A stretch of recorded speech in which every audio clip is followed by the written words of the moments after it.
just all smiles, but plays like she hates life. Like she's just all smiles and just beating the living. Play the drums like they owe her money. Yeah. Madam Juxtaposition. Day drinking. Day drinking. Day drinking is We're ready. We're pumped. Okay. We're down to the final four. Yeah. Okay. Oh. Whoa, here we are. We're back. Welcome back. And now the conclusion of Day Drinking with J.D. Belanger from the Commodore. J.D. Belanger. J.D. Belanger. This guy. So, Crash, what are we drinking today? Oh, yeah. Oh, well, I think all of us are drinking the salted lime lager. It's delicious. From Headbanger Brewing, and it's a crowd pleaser. You just can't keep it on top. It's loving like it. I love it. we're just changing We're changing kegs all the time. Yeah, it's really reminds good. me of, being a college kid in the 80s when all the Mexican beers became so popular. Yeah, but this is way better. You had to Push the You had lime to in. manually. Yeah. This is advanced Infused. technology. I've always heard that the purpose of the lime actually on the bottom bottle was just to keep the flies off of Yeah, I it wouldn't be wasn't surprised. supposed to go in it. So It it was should- supposed to stay on top of the bottle. So for the young up and coming brewers out there, maybe you're a craft beer enthusiast or you want to be.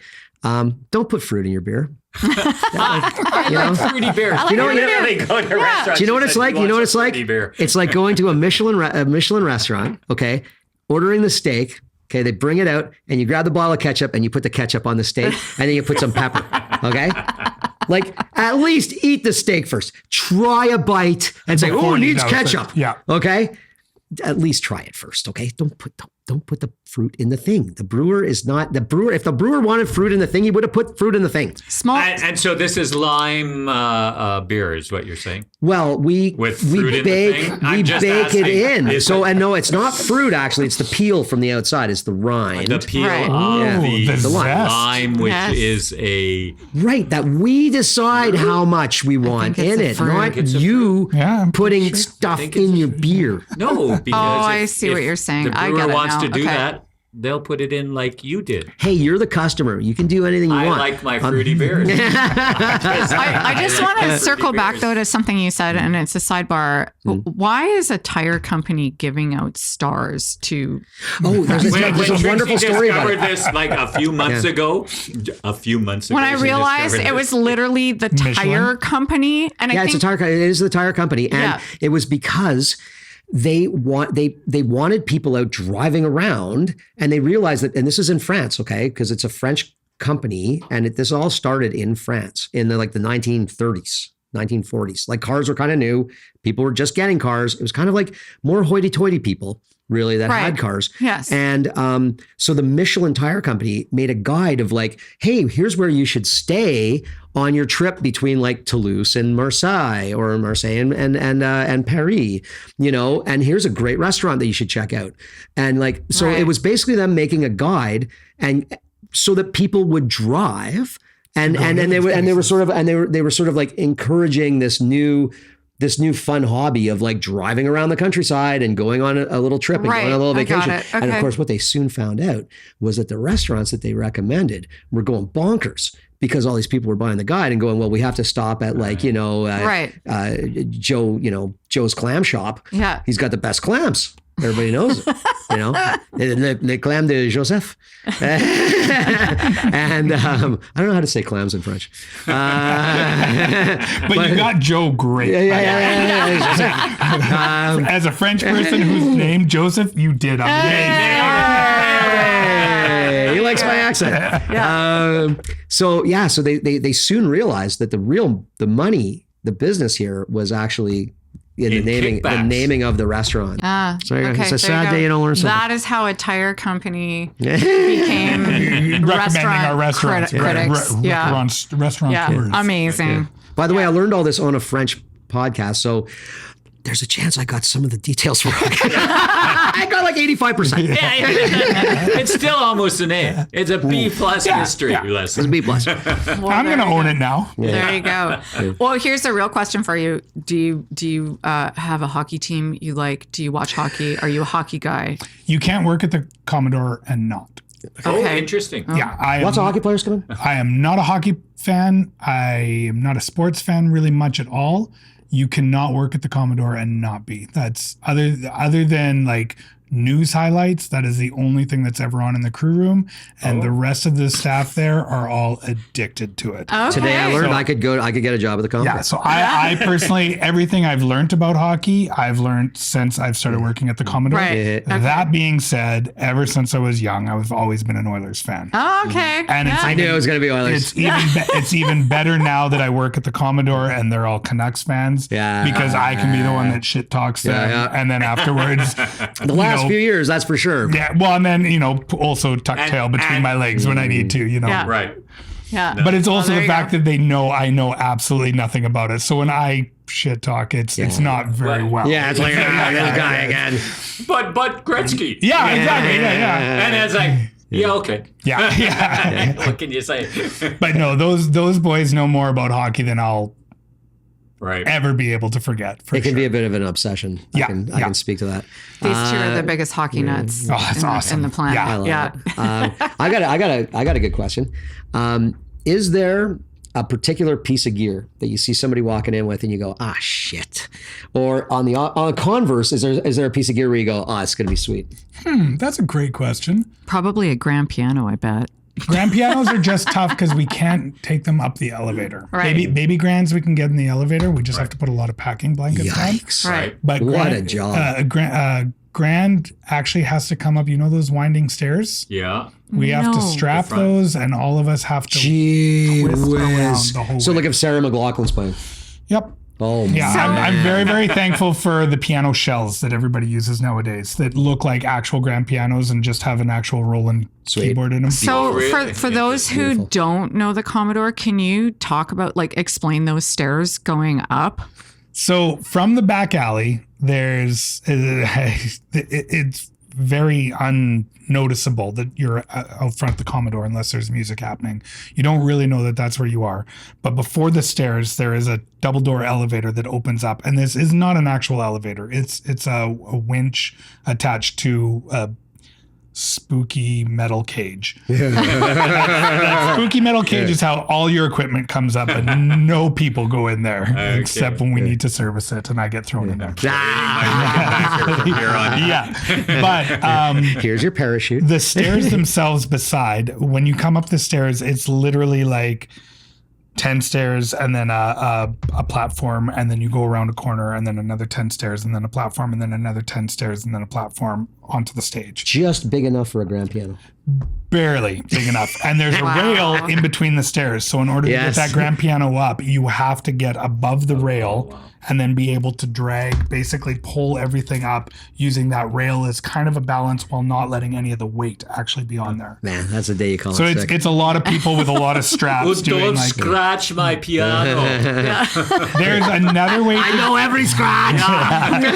There's another way to get up some pretty large gear, and that is through the stairs going up towards the kitchen. And those are just straight stairs that go up at an Scary horrific angle. Right. Yeah. And not only a horrific angle, but there's also a low ceiling. Oh. And then the low ceiling opens for the platform, and then there's another low ceiling. It just sounds like an episode of Bugs Bunny Roadrunner waiting to get happen where somebody's going to 100%. get squished by a grand This piano. is a job for somebody with a good back too. Yeah. I would Yeah. say. What's So what the about biggest oops that's ever happened on those stairways? Yeah, somebody dropped a B12.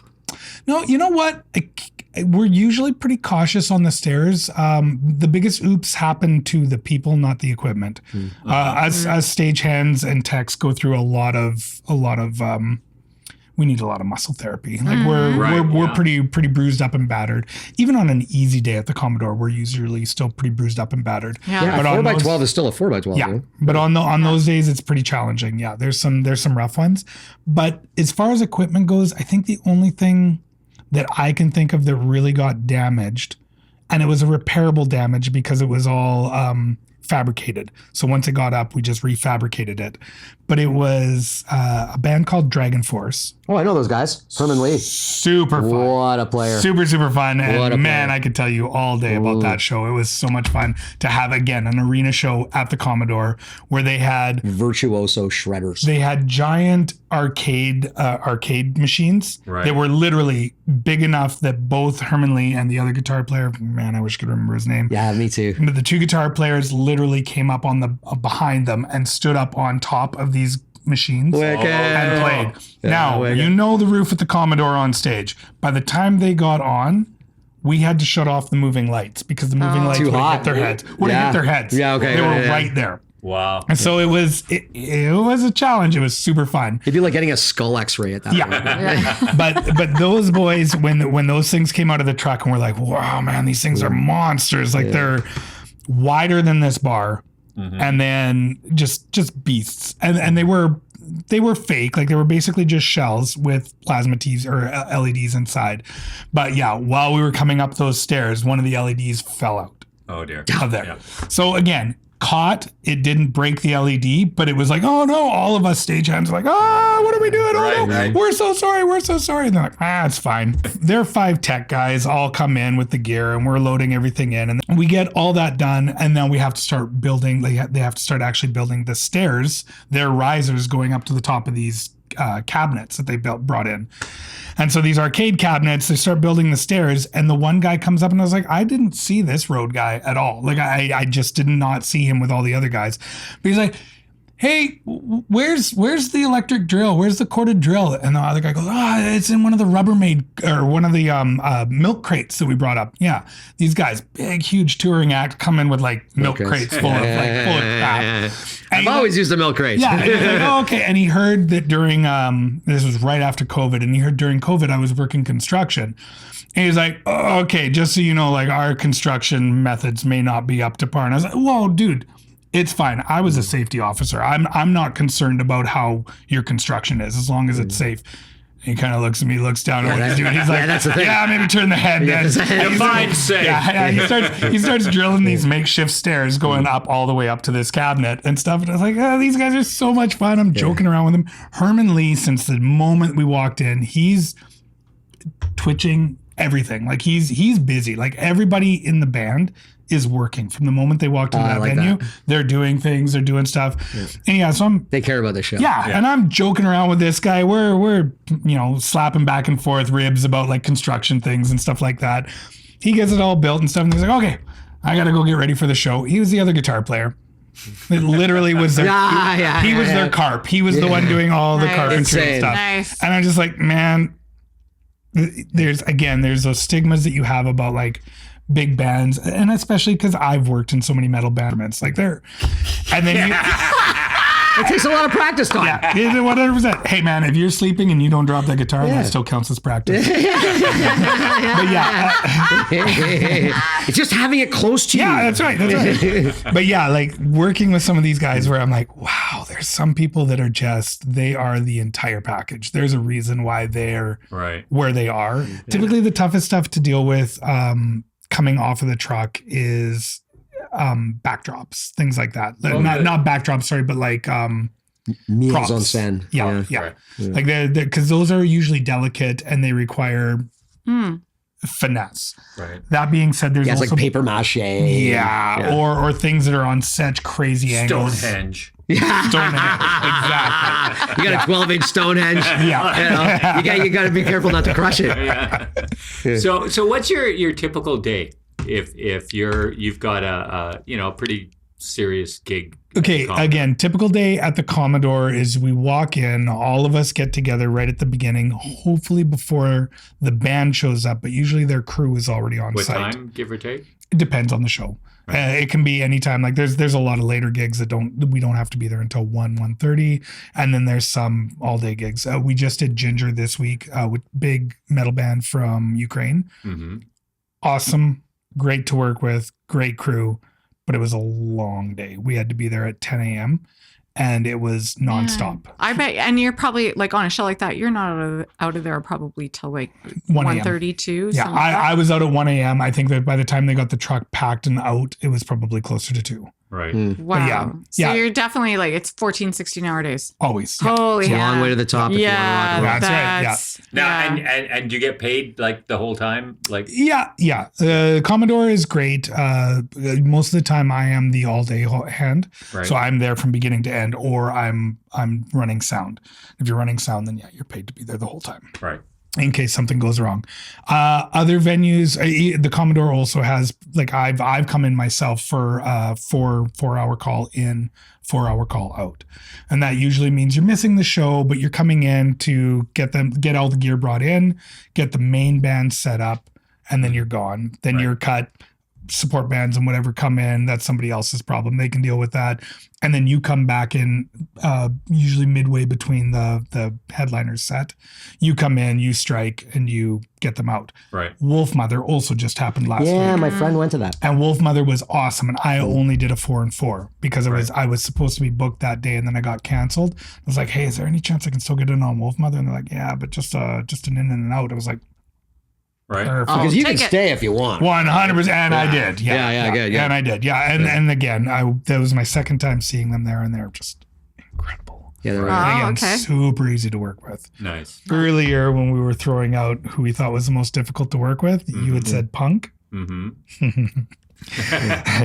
One of the shows I requested to work after everybody told me you don't want to work this show. I was like, I'm going to request it anyways. Canadian boys from Ontario, and a little band called the Headstones.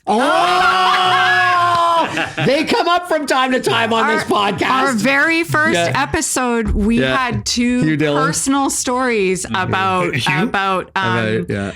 yeah. I had a good story about how I embarrassed the crap out of myself sitting across a kitchen table from him, correcting him on that he got his lyrics wrong that feel night like at a show, because I was trying to be so impressive and impress him with that I know your songs, I know all your songs word for word, and he was like, he was not impressed. Of course not. I feel like I almost lost my job because of him. Yeah. Really? Yeah. It's a good story. I'll tell it to you after. Absolutely. Yeah. It's Those guys, I literally requested. I was like, I know I'm Kingston, probably gonna Ontario. get I'm probably gonna get yelled at. I'm probably gonna get I need a beer for this story. probably gonna get crapped on. But I'm like, you know what? For starters, there is a movie that came out that's like sacred to all of us musicians in Alberta, and that's Hardcore Logo. Yeah. Hardcore logo. And is so because of that, I was amazing. like, to actually get to work with the Headstones at the Commodore, I was like, come on. Got to do it. Yeah, who's not going to want to be a part of that? So I was like, absolutely, I want to work this. I don't care if he spits on me. I do not care. I just want to be part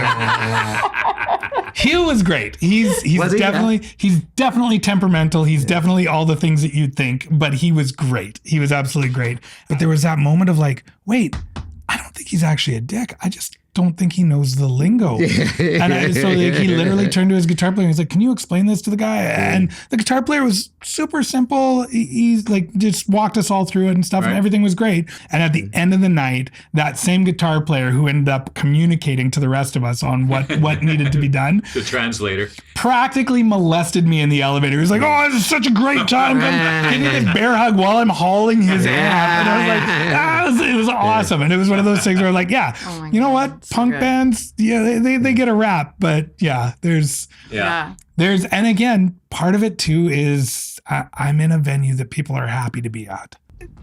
One of the best, and this isn't even a musical experience as far as a band, but just one of those surreal moments where I'm like, wow, this is my life somehow, was sitting in the green room backstage at the Commodore, sitting there with Byron, who is the manager there.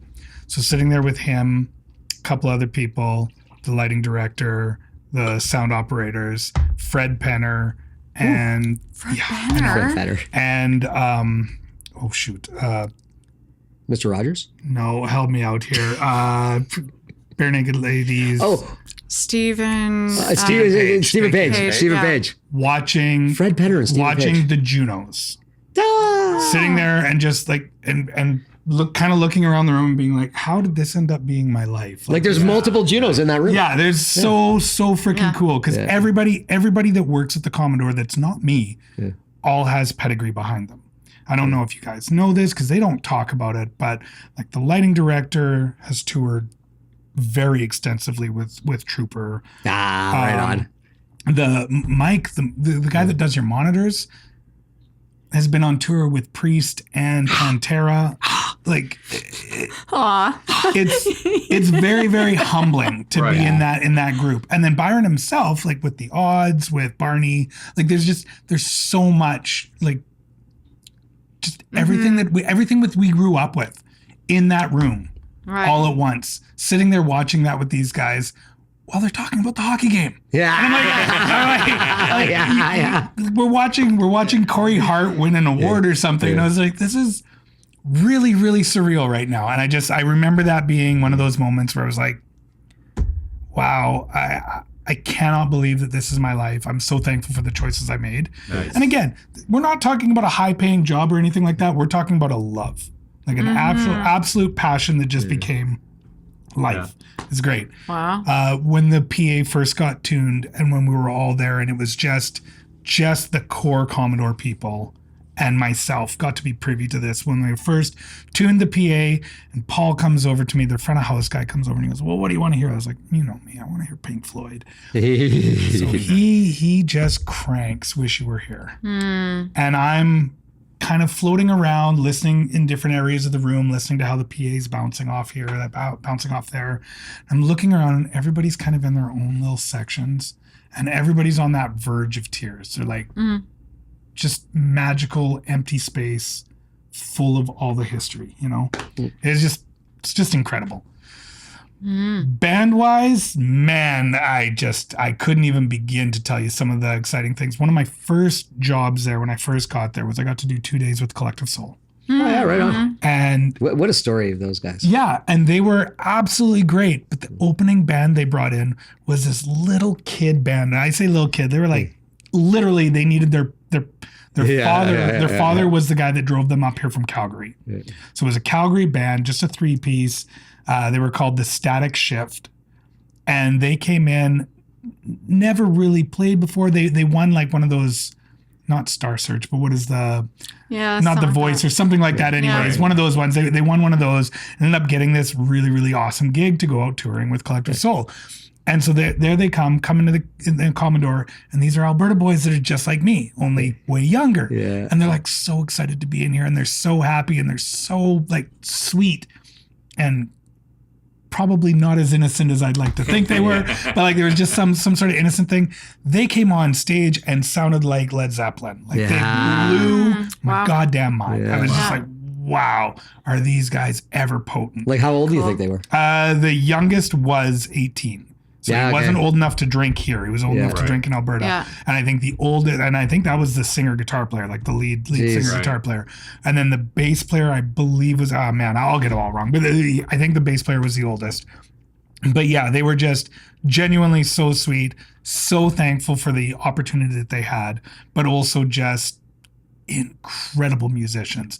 I'm like head scratching going, man, I wish I was that good now, much less when I was that young. I hate that. But I hate that. Luckily, when I'm not holding a guitar and I'm not having to play that role, I don't have that ego. I don't have that, I hate that. I don't have that. I'm just like, yes, same so here. Good. So good to see young kids that are like keeping this alive. I hate the competition thing. Yeah. It's so like, tough man, because you can't shake it ever. Like I would say, I was like, my favorite guitar player is Eddie Van Halen, and then everybody's tied for second. Yeah. I love everybody else. I love it. Like I love the guy that I'm just. And by the way, one of the greatest joys in life, and like a present, it's like Christmas Day, is when the opener blows your mind, you know, and a band that you didn't even think you're like, why not? You know, let's get there early. It's a cool name, you know, or something like that, right? And then you go. That was when we went to go see Brass Camel. Yeah. And whoever that opening band was. Oh my God, they were called Chopping Block. Chopping Spree. Chopping Spree. Thank you. Yes. Chopping Spree. They were so good. Some of those guys were at the Van Sabbath show. They were phenomenal. Like I was like, wow, the musicianship was like. It's a little cadre of Vancouver virtuosos. There's they have the vibe. They got Yeah. the 70s, 80s.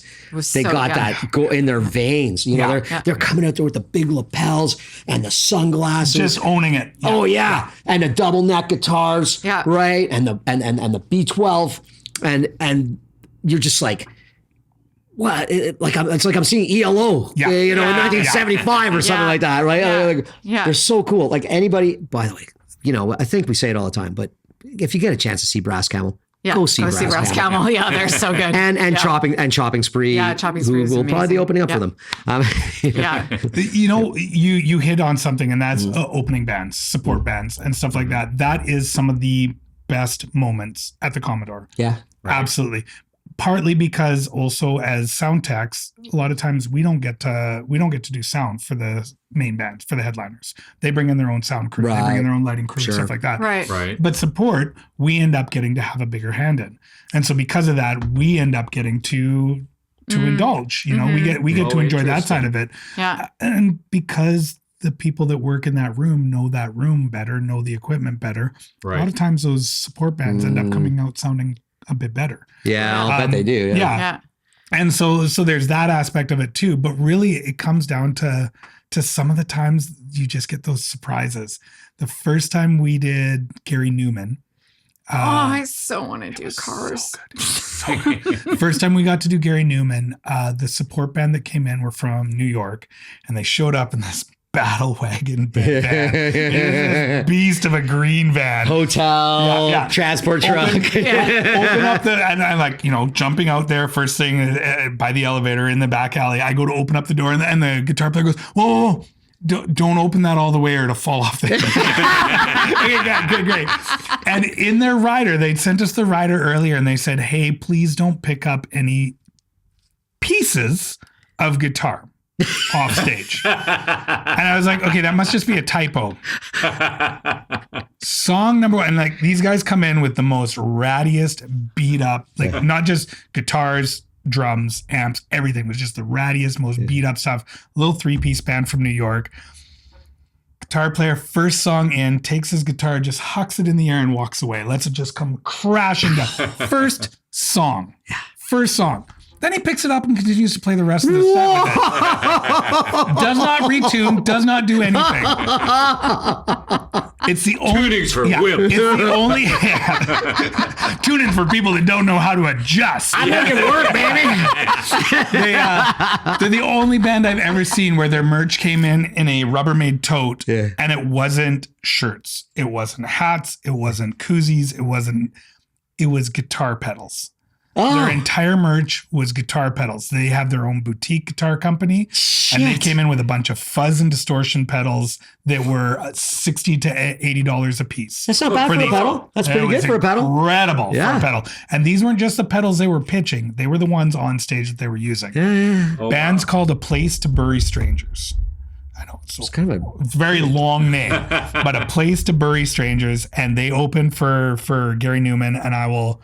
Lots of reasons why I will never forget that night, but I will tell you that was one of those ones where I was just like, incredible. man, both Mike and I just were standing at the mixing board and we're both staring at each other. We're just like, fucking rock. Like, it's just awesome. It's good to know it hasn't been forgotten. Yeah, exactly. It's yeah. still burning. And, okay, so I said, don't pick up any pieces of guitar on stage because they repair their guitars every night. Like they literally repair. But he doesn't come out with just his one battered guitar. He came out with 3 guitars. And I was like, oh, I didn't see a guitar stand. Do you guys want a guitar stand? He's like, no, it's fine. Throw it on the ground. Yeah, all of it, literally standing on his other guitars while he played. It was, I love that. It was mayhem. It was I love that. absolute mayhem. Because like you go on like some of these like guitar forums on like Reddit or something like that, and somebody say, "Hey, I just bought this guitar from Gibson, and look, you can see there's a little lip in the binding, or like, oh, there's a little bit. Should I send it back?" And then you get this, yeah. You get this guy that is like truly, and like he's got like the skullet, like looks very much like Devin Townsend. like Devin Townsend. Yeah, Love Devin Fit with the Townsend. image. We love. Yeah. But yeah, and then on top of that, one of their last songs, so the guitar player plays with a whole lot of delay. So there's a lot of times where he's just banging on his guitar and just letting it ring out, and the bass player is doing most of the heavy lifting, just keeping the thing going. And the drummer's this like kind of skinheady looking chick that's just all smiles but plays like she hates life. Like she's just all smiles and just beating the living Play the drums like they owe her money. yeah. Madam Juxtaposition. And the last song, and she's married to the guitar player. And the last song, she gets up from the kit, grabs one tom, and just holds one tom, and like her floor tom, and she Nice. just starts beating it like this. Then she sets it down, keeps beating it. The guitar player comes behind her and just hits a note and holds his guitar like this. She's still beating the drum and then holds his guitar up in the air while he grabs the strobe light that they brought on stage and just starts whipping it around like a microphone. Wow. Like, and again, like Mike and I are like nail biting. Yeah, We're like the what if crowd. that What's the breaks? cable held on to? Yeah, what if that So breaks? much. But yeah, he So whips rock and roll, it though. around, and then he smashes that on the ground. And again, like we're like, that's kind of rough on the stage, but Yeah. we do not care at this point. We're so like enthralled Yeah, this is rock by the and show roll. we're seeing, right? We're so, and again, I am so gonna go and look them up, Yeah, for and sure. hopefully they got good videos. I thought you were going to say, I'm still going to look for those divots on Hey, the well, stage. yeah. Yeah. And again, this is a Too. support band. Like, Yeah. you know, like Gary Newman brought these people on knowing that they're this going is to what they did. destroy the stage Yeah. before he goes on. I was like, this is incredible. My favorite one that I think I've ever seen in my entire life, probably my favorite show I think I've ever seen. I was talking to you and you said you worked it, was Adrian Blue and Jerry Harrison. Holy jumping. And their opening band, Cool, was like mind-blowingly They need great. another 5 cools. Yeah, Yeah, Like Yeah. that's yeah, it. they're So underselling cool, themselves. Yeah, they're underselling. The musicianship just was like Right. off the charts. It was so good. And then they actually were the band for Jerry Harrison exactly, and Adrian yeah, Blue, which yeah. was like amazing. Yeah, but my God. yeah, I was like, from the, opening bands, okay, whatever, once in a while they blow your mind. And that was one of those times that I was just like, who are these people? I love them Yeah. so much. Like, so good. Yeah. Adrian Blue has got to be the only guy I could imagine up on stage with Steve Vai. And Vai will take one of his Steve Vai solos, and you're just like, well, that's as good as it Yeah. gets. Yeah. There's no better than this. You can't really play the guitar better than that. And then Adrian Blue will go, hold my beer. Yeah, just hold my beer. And this dude's like 78 years old or something like that. Just And he's mind-blowing. just melting your face off. Yeah. He's going, here, kid, check out some of these licks. Yeah. And like that was so crazy. That was a good was a great show. show. Yeah. So that was after the Jerry Harrison one. We went and saw that one too. My wife is a huge July Talk fan. Oh, we just saw that. Yeah, I we were love that. there. Finally got her to Yeah. go see Yeah. July Talk because I Yeah, they're That- loved them for years. That guy does not look like he sounds. No, at all. It's a mind scramble. Yeah. I was expecting some kind of like. Not a Skarsgård. I was kind of, I was imagining like a big giant bodybuilder, bald head, tattooed, Yep. maybe with a big long goatee, kind of guy, but nope, he got it. KB at all? Yeah. And she did an amazing, because we've said, like, she must have She been was 10 like- and a half months pregnant. Yeah. Yeah. And Just incredible. The greatest front Yeah. person But yeah, I've ever seen. I have a wrap up question. Okay. What should every band who's coming to play at any venue know? Like, what's the really good tips for bands? Yeah. Say we've never played a stage before. in our Make lives. your life better so Yeah. that you make Their our life sound better. better. Yeah. Yeah. The most 2 important things to ever show up with is an actual proper stage plot showing where you guys are going to be standing, what instruments you're playing, and where your power drops need to be. Right. If you're in ears, then you want to show like in ears monitor versus a wedge in front of your position. Okay. That way, long before you guys even show up to the venue, the sound, the people that matter should have that information and be able to put that into their brain of how that's going to work with the rest of the show, especially if you're playing with multiple bands. That helps so much. Right. Secondly, and this is secondary for sure, is an input list that shows usually from the drums first, what's the bare minimum requirement you need for your drums, What's the usually it goes drums, then bass, then guitar or keys, Like how many mics? and then your vocals. Yeah, but Right. like how many mics in what order that they need to be. Now, the order that they need to go in is not nearly as important if you don't have your own sound engineer. If you don't have your own monitor op or your own front of house guy coming in with you, then the order isn't important. But knowing what instrumentation needs to be mic'd and what needs to go through the board, Right. critical. And again, just having that information prior to makes everybody's life so much better. And again, if you're doing a festival or you're multiple bands on the same stage, things like that, you may not get everything that you want on those lists, but give them those lists. That way Right. they've got a great starting point. Do you know of a good, because people may not even know how to do a stage plot or You can input find list? all of that stuff online, and a lot of bands, especially starting out bands, will send like a blanket, like they'll be like, Google print me out a stage plot, and they won't even correct it. They'll just send that, which would be completely wrong. Right. If you get Google to print you out a stage plot, and on that you make corrections as to, okay, this is a guitar, this is a bass, this is, little Right. things like that. It's all it takes. That's Okay. all Yeah. it takes. Okay. But even if you don't have that, take a damn pen, point where the audience is, point the direction that the audience is, Right. and then point your positions and what you're doing. Right. One of the best stage plots I've ever seen came from, I can't even remember the band now, but they literally, it's a Canadian band, I remember that much. And each member in the band looked like a member from South Park. They all had, so good. and they literally like identified themselves with holding the right instruments, but they all look like South Park members, and they're like, I'll never forget that. Right. I think that's I gotta Kenny. redo ours. Yeah, Kenny. Kenny. Yeah, Kenny. okay, yeah, One of them was actually Ugly Bob with a paper bag over his head. And I was like, that's great. Well Wonderful. done. Okay. Well, thank you so much. I Oh, mean, one of the great things absolute about cheers. this band is the people we meet, both internally and your energy every time we play is just so wonderful. Nice. So thank you so much for coming out and sharing your stories. And, Absolute pleasure. and Yeah. cheers. Cheers. Thank All you for the right. drink. Great. Yeah. Again, I am not a beer drinker, and I endorse this product. Endorse this product. You hear that? You hear that, everybody?